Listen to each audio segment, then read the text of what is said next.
కిరణమా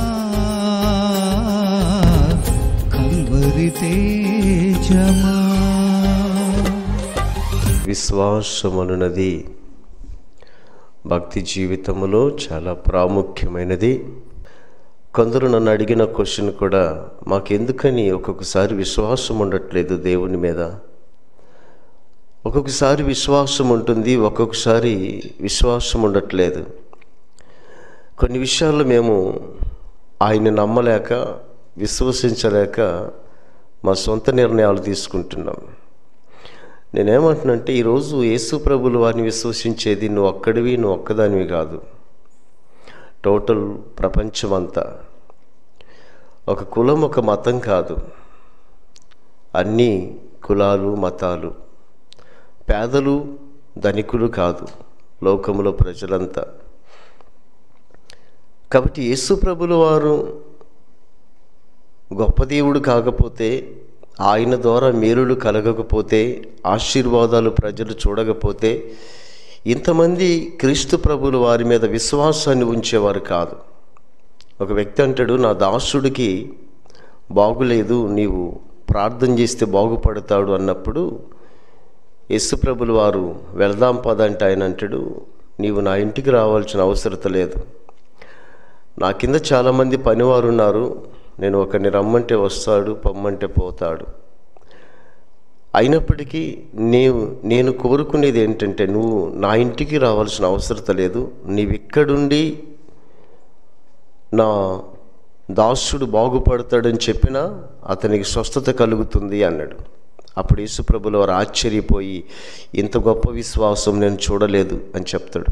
నీ దాసుడు బాగుపడతాడు వెళ్ళన్న సమయానికి అతను వెళ్తే ఆ సమయంలోనే బాగుపడి ఉన్నాడని ఆయనకు తెలియజేయటం జరుగుతుంది. కాబట్టి చాలామందికి యేసు ప్రభువుల వారంటే విశ్వాసం ఉంది, నమ్మకం ఉంది, ఆయన దగ్గరకు వెళ్ళాలి, ప్రార్థన చేయించుకోవాలి, ప్రార్థన చేసుకోవాలని ఆశ ఉంది. కొందరికి భయము, ఎవరన్నా ఏమన్నా అంటారేమోనని. నేనేమంటున్నానంటే, తప్పు పని చేయటానికి వెళ్ళే భయము లేనప్పుడు, ఏదన్నా జనాలకు నష్టము, ఇబ్బంది కలిగించేటప్పుడు భయం లేనప్పుడు, మన కుటుంబాన్ని పాడు చేసుకునే పనులు చేసేటప్పుడు భయం లేనప్పుడు, యేసు ప్రభువుల వారంటే ఎందుకు భయం? ఆయన బైబిల్ పట్టుకోవాలంటే ఎందుకు భయం? దేవుని సన్నిధికి రావాలంటే ఎందుకు భయం? ఇక నేర్పించే ప్రతి మాట అమూల్యమైనది, విలువైనది.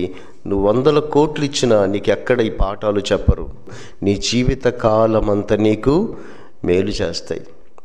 ఇక్కడికి రావడానికి చాలామందికి బాధ, కానీ యేసయ్య అంటే ఇష్టము, యేసయ్య అంటే నమ్మకం. ఎందుకంటే మాకు ఈ మాట ఎక్కువగా చెప్తారు, మాకు దేవుడు అంటే ఇష్టమయ్యా, మాకు ప్రార్థన అంటే ఇష్టమయ్యా, యేసయ్య గొప్పవాడు, మంచివాడు. కానీ మేము రావటానికి ఏమి ఆటంకాలు, ఏమి బంధకాలు, మనమేమి నామర్థ పని చేయట్లేదే, నలుగురికి నష్టం చేయట్లేదే. ఒక మంచి మార్గములోకి, పాపము లేని పరిశుద్ధమైన మార్గములోకి, రక్షకుడైన యేసు ప్రభువుల వారి యొద్దకు, మేలులు చేసే యేసు ప్రభువుల వారి యొద్దకు రావడంలో తప్పేముంది? 33.5 సంవత్సరాలు యేసయ్య లోకంలో జీవిస్తే ఆయన యందు ఏ దోషం ఎవరు కనిపెట్టలేదు. ఆయన మహాపరిశుద్ధుడు, ఆయన పాపము లేని జన్మించిన వాడు. ఆయన పుట్టుకలో పాపము లేదు, ఆయన జీవన విధానంలో పాపము లేదు, ఆయన శరీరానికి అపవిత్రత లేదు, ఆయన ఆలోచనలో కూడా పాపం లేదు. ఆయన పరిశుద్ధుడైన దేవుడు. Praise the lord. ఇటువంటి హిస్టరీ మీకు ప్రపంచంలో ఎక్కడ ఏ పుస్తకంలో దొరకదు. కాబట్టి యేసు ప్రభువుల వారిని విశ్వసించుట ద్వారా ఎన్ని మేలున్నాయో, యేసు ప్రభువుల వారిని నమ్ముట ద్వారా ఎన్ని మేలున్నాయో, యేసు ప్రభువుల వారి మీద విశ్వాసము ఉంచితే ఎలాంటి స్వస్థతలు జరుగుతాయో ఎన్నో సందర్భాల్లో ఎన్నో వాక్యాలు మనం విన్నాం. విశ్వాసముతో ప్రార్థన చేస్తే స్వస్థత కలుగుతుంది.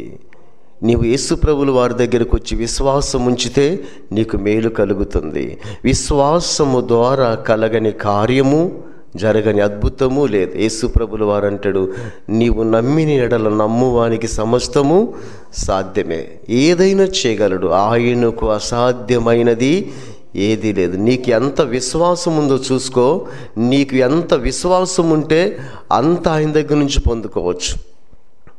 అందుకని ఎప్పుడు కూడా మనము మన హృదయములో, మన ఆలోచనలో కూడా అవిశ్వాసానికి మనం చోటివ్వద్దు. నేను మీకు ఒక హిస్టరీ తెలియజేస్తాను. అవిశ్వాసము ద్వారా కలిగే భయంకరమైన నష్టాలు ఆ దినాల్లో బైబిల్ ప్రజలు చూడటం జరిగింది. వారిలో ప్రధానంగా ఇశ్రాయేలీలు ఎటువంటి వారు మనకు తెలుసు.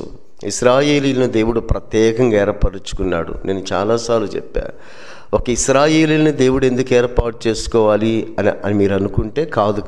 ఒక ఇశ్రాయేలీని దేవుడు ఏర్పాటు చేసుకోవాలనుకోవాలి. మీరు కావాలంటే నోవాహు దినములలో ప్రజలందరినీ దేవుడు కావాలని కోరుకున్నాడు. బ్రతిమలాడతాడు ప్రజలందరినీ. నోవాహు గారి ద్వారా ఈ సువార్త చెప్పిస్తాడు. మీరందరూ మారు మనసు పొందండి, మీ పాపాలు విడిచిపెట్టండి, ఇప్పుడున్న జీవితాన్ని విడిచిపెట్టండి, మంచిగా బ్రతకండి, ఆ ఓడలోకి ఎక్కండి. ఎవరైతే ఓడలో ప్రవేశిస్తారో మీకు రక్షణ దొరుకుతుంది, సెక్యూరిటీ దొరుకుతుంది, మరణం నుంచి తప్పించబడతారు. ఆ నోవాహు దినాల్లో ప్రజలట తినుచు, త్రాగుచు, పెండ్లాడుచు, పెండ్లకి ఇయ్యబడుచు విచ్చలవిడిగా జీవిస్తున్నారు. ప్రపంచ ప్రజలందరికీ దేవుడు రక్షణ ఇవ్వాలనుకున్నాడు, కానీ వారు దేవుని మాటను వినలేదు. కనుకనే ఒక నోవాహు కుటుంబం 8 మంది తప్పితే అప్పుడు భూలోకంలో ఉన్న ప్రజలు ఎంతమంది ఉన్నారో మొత్తము జలప్రలయములో సర్వనాశనం అయిపోయినట్లుగా బైబిల్ చెప్తుంది.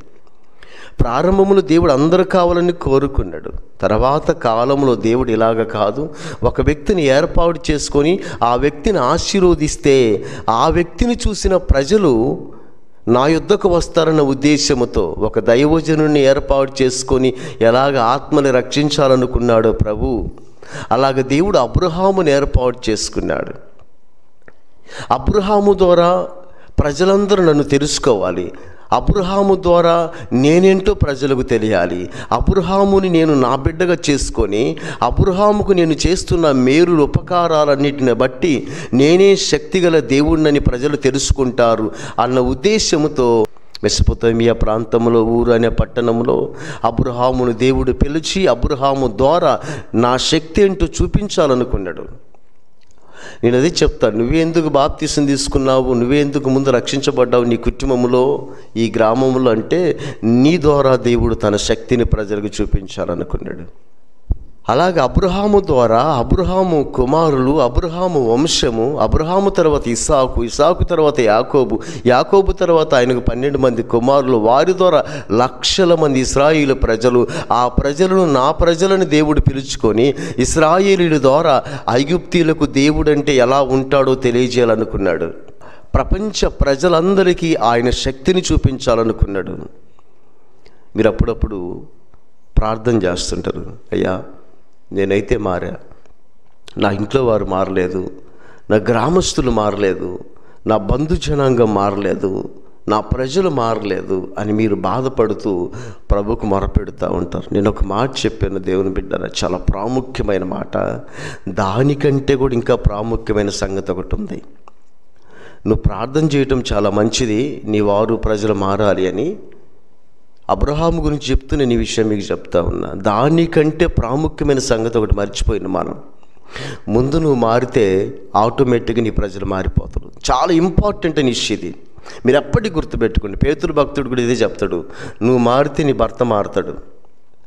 కాబట్టి నువ్వు కంప్లీట్గా మారితే, నీ జీవితం మారితే, నీ కుటుంబం మారితే మీలో యేసయ్య వెలుగుని ప్రజలు చూస్తారు. ప్రజలు ఎట్లా చెబితేనే జనాలు పోగోరు. హల్లెలూయా.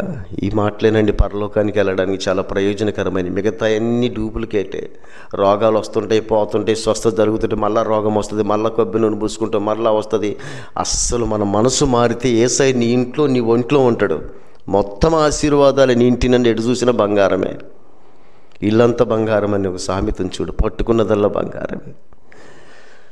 కాబట్టి దేవుని బిడ్డలారా, యేసు ప్రభుల వారి మీద విశ్వాసము లేకపోతే మనకు జరిగే నష్టము, మనకు జరిగే కష్టము అంతింత కాదు. కాబట్టి దేవుని బిడ్డలారా, ఇశ్రాయేలు ప్రజలను దేవుడు ప్రేమించి వాళ్ళ ద్వారా గొప్ప రక్షణను ప్రజలకు చూపించాలనుకున్నాడు. మీకు ఇంకొక మాట కూడా చెప్తారు, క్రిస్మస్ వస్తుంది. నేడు రక్షకుడు మీ కొరకు పుట్టినాడు. ఒక యూదుల కొరకు కదా మాట అన్నది, టోటల్ వరల్డ్, ప్రపంచ ప్రజలందరి కొరకు. ఇశ్రాయేలు ప్రజలు ఐగుప్తు నుంచి విడుదల పొందిన తర్వాత బయలుదేరే మార్గ మధ్యములో దైవజనుణ్ణి భలే విసిగిస్తారు. ఎంతకంటే దైవజనుడు ఒక టైంలో అనుకున్నాడు, నేను చనిపోతే బాగుండు అనుకున్నాడు. ఒక దైవ సేవకుడు విశ్వాసులను నడిపించలేక, విశ్వాసుల బాధ పడలేక, రకరకాల మనస్తత్వాలు, రకరకాల మనసు కలిగిన వాళ్ళు సేవకుణ్ణి అర్థం చేసుకోకుండా అపార్థాలు చేసుకొని 6 లక్షల కాలుబలము, పిల్లలు, స్త్రీలు, వృద్ధులు కలిపి ఎన్ని లక్షల మందో ఒక్క నాయకుడు మోషే ఎంత బాధపడి ఉంటాడు. ఒక మోషే నాయకుడు ఇశ్రాయేలు నడిపిస్తున్న టైంలో ఒక్కొక్కరు ఒక్కొక్క కోరిక, ఒక్కొక్కరు ఒక్కొక్క మాట. కొందరు అంటారు, నీవు చేతగానుడు ఎందుకు నడిపించినావయ్యా అంటే. ఇప్పుడు నీరు లేవని కొంతమంది మోషేని తిడితే, ఆహారం లేదని కొంతమంది తిరగబడితే, వారు తిన్న మాంసం గుర్తుకొస్తుందట. మోషే బాధపడతాడు, ప్రభువా ఏంట ఇలా విసిగిస్తున్నారు నన్ను వీళ్ళు, వీళ్ళకి నేను మాంసం ఎక్కడ తీసుకొచ్చి పెట్టగలను? ఇంతమందికి మాంసం పెట్టాలి అంటే కనీసం ఒక మ్యారేజ్లో, ఒక ఫంక్షన్లో మనము ఒక కోడి మాంసం పెట్టాలంటే ఎంత భయపడిపోతున్నామో ఖర్చుకి. ఇంతమందికి మాంసం నేను ఎక్కడి నుంచి తేగలను? ఎంత పని చేయాలి? ఎంత టైం పడుతుంది? ఒక ఆదివారం వీళ్ళకి మాంసం ఇవ్వాలి అంటే, వారంలో ఒక రోజు వీళ్ళకి మాంసం ఇవ్వాలి అంటే, కనీసం హాస్టల్లో పిల్లలకు పెట్టినట్లు ఒక నెలకో వారానికో పెట్టాలన్న ఎంత మాంసము తేవాలి? ఎంత కష్టము చేయాలి? ఎంతమంది వంట వండాలి? అన్నం అంటే పైనుంచి కురిపిస్తున్నావో అది మేము ఏరుకొని తింటున్నాం అన్న. ఈ మాంసానికి ఎంత పని ఉంటుంది? అది తీసుకొచ్చిన దగ్గర నుంచి ఎంత టైం పట్టిద్ది దానికి? కొంతమంది ఆదివారము స్త్రీలు ఎందుకు ప్రార్థనకు ఆలస్యం అవుతారని ఇది ప్రధానమైన కారణం. తెచ్చుకున్న దానికి 1 గంట 2 గంటలు దానికే పని ఉంటుంది. మీకు కూర్చొని ఎంత టైం పడుతుంది? మోషే బాధపడిపోతాడు. అప్పుడు దేవుడు ఏమంటాడు తెలుసా? మోషే నువ్వెందుకు బాధపడతావు? నేను సర్వశక్తి కలిగిన దేవుడను, నాకు అసాధ్యమైనది ఏది లేదు, నేను వాళ్ళకి మాంసం పెడతా. మోషేతో దేవుడు అంటున్నాడు, నువ్వు బాధపడకు, ఈ ప్రజలకు నేను మాంసం పెడతా. వాళ్ళు ఆశపడ్డరు కదా, సరే నేను నడిపిస్తున్న ప్రజలను, వాళ్ళు ఆశపడ్డరు, నేను పెడతా వాళ్ళకి మాంసం. ఎంత మాంసమో తెలుసా? మీరు చదువుతారా ఒకసారి? సంఖ్యాకాండము 11:18 నీవు జనులను చూచి ఇట్లనుము మిమ్మును మీరు రేపటికి పరిశుద్ధపరచుకొనుడి, మీరు మాంసము తిందురు. యెహోవా వినునట్లు ఏడ్చి మాకు ఎవరు మాంసం పెట్టుదురు? ఐగుప్తులో మాకు బాగుగానే జరిగినదని మీరు చెప్పుకొంటిరి గనుక యెహోవా మీకు మాంసం ఇచ్చును, మీరు తిందురు. ఏమండి, ఏమంటున్నారు? ఐగుప్తులో మాకు బాగానే జరిగింది. ఎంత మోసకరమైన మనుషులు వీళ్ళు, ఎంత అబద్ధం మాట్లాడుతున్నారు. ఐగుప్తులో ఉంటే శ్రమలను ఏడిస్తారే, ఐగుప్తులో నుంచి విడుదల కావాలని ఏడిస్తారే, మోషే మమ్మల్ని బయటికి తీసుకెళ్ళమని ఏడిస్తారే, 430 ఏండ్లు మేము కఠిన సేవ చేసినాము, మాకు ఈ ఐగుప్తు వద్దని ఏడిస్తారే, ఇప్పుడు మరలా ఎందుకు మాట మారుస్తున్నారు? ఎందుకు అబద్ధాలు మాట్లాడుతున్నారు? ఐగుప్తులు మాకు బాగానే ఉందని ఎందుకు అంటున్నారు? దేవుడు అంటున్నాడు, వాళ్ళు ఏడ్చినారు, వాళ్ళ ఏడుపు నేను విన్న. దేనికి ఏడుస్తారండి? యేసు ప్రభులు వారు మీ కొరకు, మీ పిల్లల కొరకు, వాళ్ళ మార్పు కొరకు ఏడవమంటే తినే తిండి కొరకు, మాంసం కొరకు ఏడుస్తున్నారు. కొందరు వస్త్రాల కొరకు ఏడిస్తే, కొందరు తిండి కొరకు ఏడిస్తే, కొందరు బంగారం కొరకు ఏడిస్తే, కొందరు భూముల కొరకు ఏడిస్తే, కొందరు శరీర కోరికల కొరకు ఏడిస్తే, అనుకున్నవి జరగలేదని ఏడిస్తే, ఎందుకు ఏడుస్తారు? వీటన్నిటి కోసం.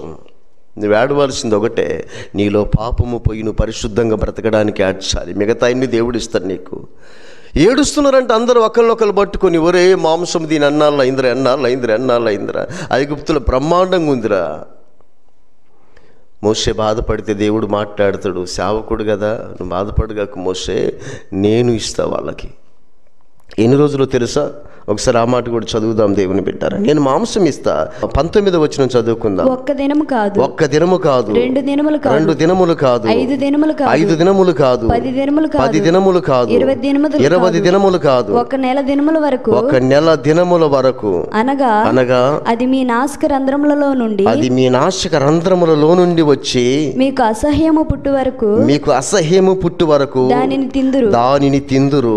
ఏలయనగా మీరు మీ మధ్యనున్న యెహోవాను నిర్లక్ష్యము చేసి ఆయన సన్నిధిని ఏడ్చి ఐగుప్తులో నుండి ఎందుకు వచ్చితమనుకుంటిరి. అబ్బా, ఏ మనుషులండి వీళ్ళు!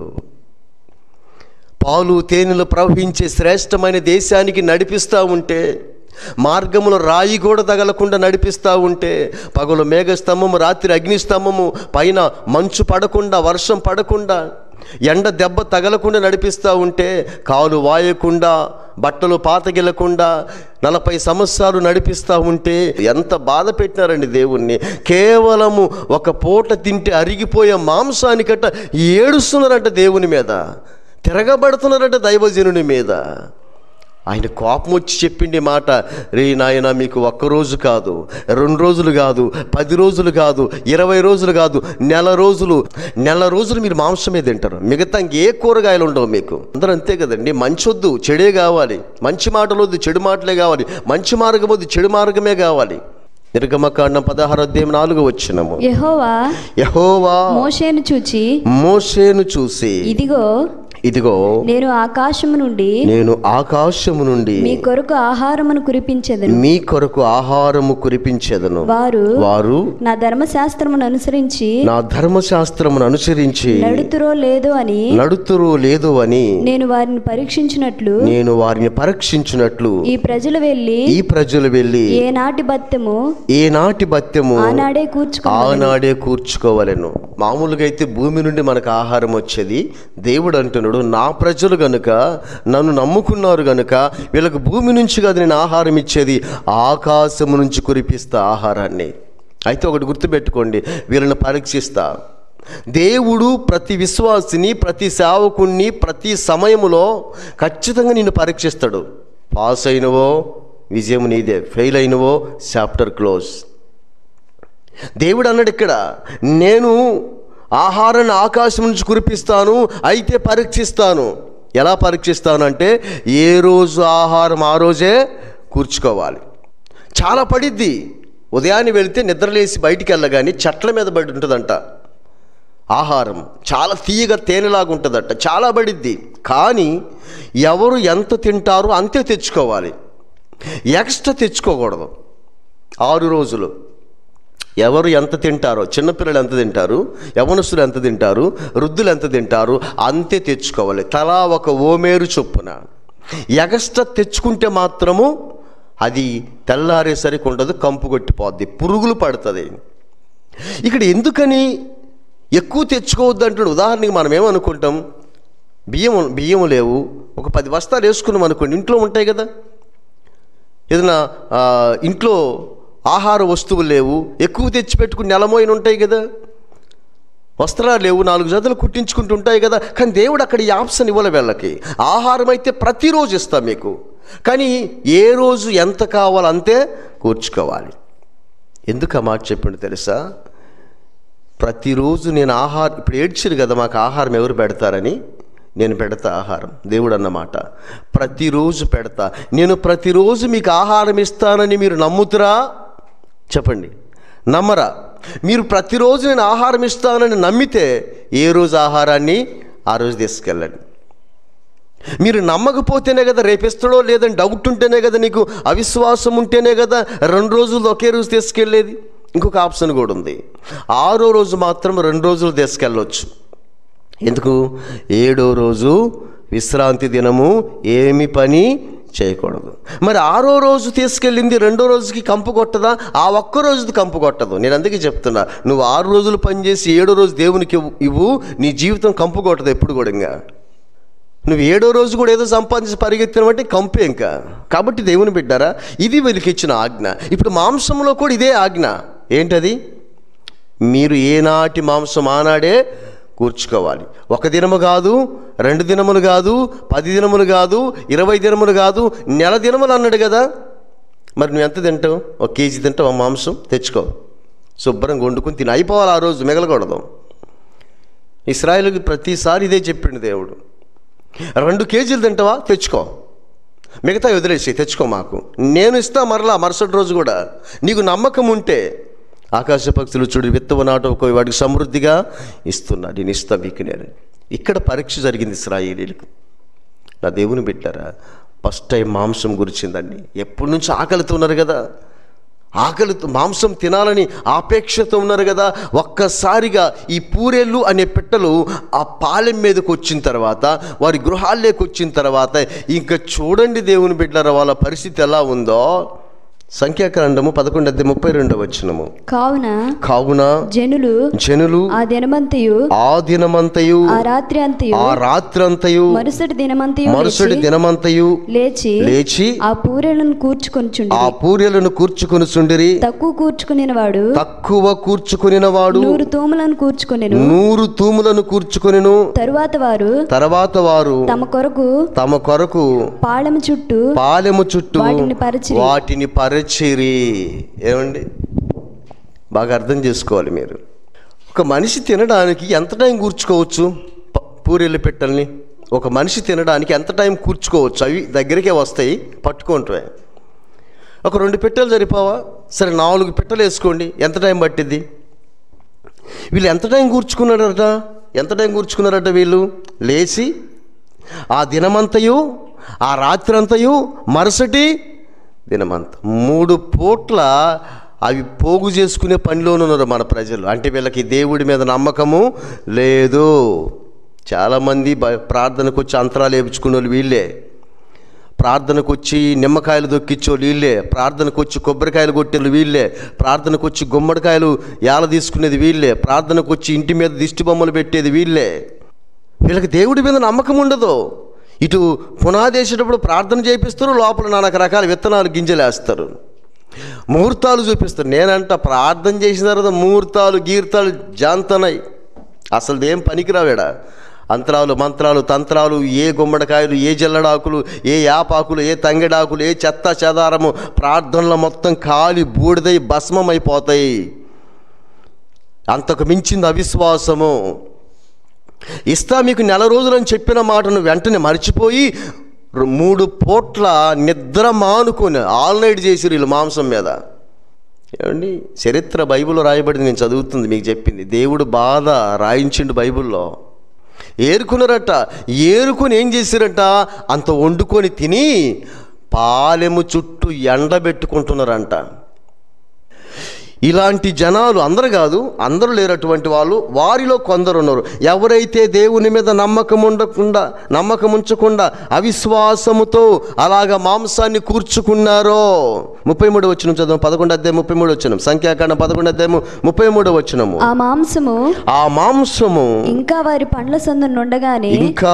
పండ్ల చందున నుండగానే అది నమలక మునిపే యెహోవా కోపము జనుల మీద రగులుకొనెను. యెహోవా తెగులు చేత వారిని బహుగా బాధించెను. అక్కడ కొందరు చనిపోయిను, వాళ్ళని అక్కడ పాతి పెట్టెను. ఆ ప్రాంతానికి కిబ్రోత్ హత్తువా అని పేరు పెట్టెను. వీళ్ళ అవిశ్వాసం ఏం చేసింది తెలుసు? వీళ్ళని చంపిపడేసింది. ఏమి ఏ రోజు ఆ రోజు తినరాదు, వద్దనలేదుగా దేవుడు, మాంసం ఇచ్చిండు కదా, మరలా రేపటి గురించి ఎందుకు నీకు? సంతృప్తిగా తిను, 4 రోజులు ఇస్తానన్నాడు. దేవుని మాట నమ్మలేదు గనకనే ఇశ్రాయేలు ప్రజలు సగం మంది కనానును పోగొట్టుకున్నారు. నేను అదే చెప్తున్నాను, దేవుడి దగ్గరికి వచ్చినప్పుడు మిగతా వేటి మీద నువ్వు విశ్వాసాలు పెట్టమాకు. అవిశ్వాసము ద్వారా నువ్వు నష్టపోతావు. ఆయనకు అసాధ్యమైనది ఏదీ లేదు. నువ్వేదైనా, నేను చాలామంది చెప్తా, ఇక్కడికి వచ్చి సేవకుడు ప్రార్థన చేస్తే ఏదైనా అవుతుంది. మేము చేయటం కాదు, ముందు నీకు విశ్వాసం ఉంటే జరుగుతుంది. నీవు యేసు ప్రభుల వారిని విశ్వసిస్తే ఆయనకు అసాధ్యమైనది ఏది లేదు. యోప్తా దేవుడి యుద్ధములో విజయాన్ని ఇస్తాను అంటే, దేవుని ఆత్మ ఆయన మీదకి వచ్చిన తర్వాత కూడా దేవుని మీద నమ్మకం లేక మొక్కుబడి చేస్తాడు. ఏమని? యుద్ధములో నాకు విజయం వస్తే నేను ఇంటికి వెళ్ళినప్పుడు నాకు మొదటగా ఏది ఎదురు వస్తుందో దాన్ని నీకు సమర్పిస్తాను అన్నాడు. అంటే నాకు నమ్మకం లేదు. ఏదో మొక్కుబడి చేపించుకుంటే 10వ తరగతి గుండు చేపించుకుంటానంటే గుడికి పోయి పాస్ అవుతాను నేను నమ్మకం, పిచ్చి నమ్మకం.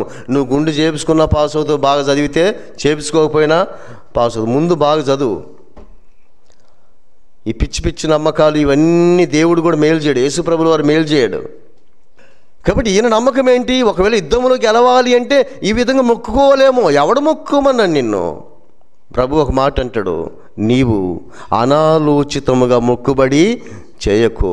ఒకవేళ మొక్కుబడి చేసి తీర్చకపోతే దాన్ని ఎలా రాబట్టాలో దేవుడికి తెలుసు. అందుకనే మొక్కుకొనుట కంటే మొక్కుకొనకుండుట మేలు అని బైబిల్లో రాయబడింది. మనం ఒకసారి ఆవేశంలో ఏం చేస్తామో తెలియదు, తర్వాత దానివల్ల అనార్థాలు వస్తాయి మనకి. ఎందుకు ఈయనకింత ఆవేశం? ఆలోచించాలి కదా. దేవుడి ఆత్మ నీ మీదకి వచ్చింది కదా, మరలా ఎందుకు నువ్వు ఇంత అవిశ్వాసానికి లోనైపోయిను? మొక్కుకున్నాడు, యుద్ధంలో ఎలాగ ఆయనకి విజయం వస్తుంది. మొక్కుకున్న విజయం వస్తుంది, మొక్కుకోపోయినా విజయం వస్తుంది. ఎందుకంటే దేవుడు ఆయన నడిపించాలనుకున్నాడు కాబట్టి మొక్కుకున్నాడు. దేవుని మహాకృపను బట్టి విజయం వచ్చింది. విజయం వచ్చిన తర్వాత ఆయన ఇంటికి వెళ్తుంటే వాళ్ళ కుమార్తెకి ఆ సంగతి తెలిసి మేళతాళాలతో సంభ్రమాలతో ఎదురైందట. ఇప్పుడు ఏమని ఒప్పుకున్నాడు? నాకు మొదట ఏది ఎదురు వస్తుందో అది నీకు సమర్పిస్తానన్నాడు. ఇప్పుడు ఏడ్చిండి ఇంకా కుమార్తెను చూసి, అయ్యో నేను ఎంత పొరపాటు చేశా, అనవసరంగా ఇలాంటి నిర్ణయం తీసుకుంటేనే. అవిశ్వాసం. నువ్వు నమ్మితే కంప్లీట్గా నమ్ము దేవుణ్ణి. నువ్వు మొక్కుకుంటేనే దేవుడు విజయం ఇస్తాడా? నువ్వు డబ్బులు ఇస్తేనే దేవుడు మేలు చేస్తాడా? ఇవన్నీ దేవునికి అనవసరం. నీవు దేవుని మీద విశ్వాసం ఉంచి చాలు, దేవుడు నీకు మేలు చేస్తాడు. ఆమె జీవితాన్ని పాడు చేసిండు, ఆమె జీవితాన్ని పతనం చేసిండు తండ్రి అవిశ్వాసముతో. ఇంకొక మాట కూడా ఉంది ప్రకటన గ్రంథంలో, అవిశ్వాసులు అగ్నిగంధకముల గుండములో పడవేయబడతారు. అవిశ్వాసుల కట్ట పరలోకం లేదట. ఎంత భక్తి చేసినా, ఎంత పరిచర్య చేసినా, ఎంత కానుకలు ఇచ్చినా, ఎంత రక్షణ పొందుకున్నా క్రీస్తు ప్రభులు వారి మీద విశ్వాసం లేకపోతే ఇక్కడ మేలులే కాదు, అక్కడ పరలోకం కూడా లేదట. కాబట్టి దేవుని బిడ్డారా, ఇశ్రాయేలు ప్రజల వల్ల మనం ఉండొద్దు. మనము దేవుని నమ్ముదాం, విశ్వసిద్దాం. నేను ఒకటే చెప్తున్నా, నీవు కంప్లీట్గా మారు మనసు పొంది ఆయన యొద్దకు వస్తే నీకిచ్చుటకు ఆయనకు అసాధ్యమైనది మరేది లేదు. ఆయనకి సమస్తము సాధ్యమే. నమ్ముట నీవనైతే నమ్ము, ఆయనకి సమస్తము సాధ్యమే. ఆయన సమస్తమును చేయగలిగిన వాడు. నువ్వు అవిశ్వాసానికి లోనవు మాకు. కొన్నిసార్లు పరిస్థితులు వస్తాయి, మనల్ని దేవుడు పరీక్షిస్తాడు, బట్ భయపడ మాకు. దేవుడు తప్పకుండా నీకు విజయాన్ని ఇస్తాడు, ఉన్నత స్థానాన్ని ఇస్తాడు, పరలోకాన్ని ఇస్తాడు. అట్టి విశ్వాసము మనము కలిగి ప్రార్థన చేద్దాం. సర్వోన్నతుడా, కృపగలనైన మీ పరిశుద్ధ పాదమునకు వందనాలు, స్తోత్రాలు. చక్కగా మీ మాటలు విన్నారు. అవిశ్వాసం వలన ఇశ్రాయేలులు ఎంత శ్రమపడ్డారో, ఎంత నష్టాన్ని తెచ్చుకున్నారో తెలుసుకున్నాం. మాలో అటువంటి అవిశ్వాసాలు తొలగించి దేవా, సంపూర్ణమైన విశ్వాసం ఇచ్చి ఇంకా ఎన్నో మేలులు అయా దావీదు వలె, యోసేపు వలె, ఎస్తేరమ్మ వలె, దానియేలు, షద్రక్, మెషక్, అబేద్నేగోల వలె, అబ్రహాము వలె మీ ఆశీర్వాదాలు చూసుటకు కృప చూపి సహాయము చేయండి ప్రభువా. ఎవరు బలహీనులై ఉన్నారో బలపరుచుము తండ్రి, రోగులుగా ఉన్నారో స్వస్థపరుచుము దేవా. ఏ అపవాది చేత పీడించబడుతున్నారో బిడ్డలకు విడుదల దయచేయండి ప్రభువా. కుటుంబ సమస్యలు, ఆర్థిక సమస్యలు, ఇరుకులు, ఇబ్బందులు సమస్తాన్ని దూరపరిచి సహాయము చేయండి తండ్రి.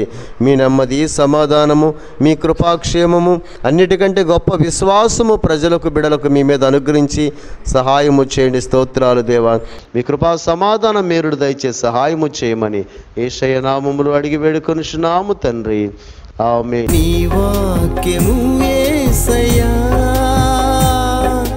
నా పాదములకు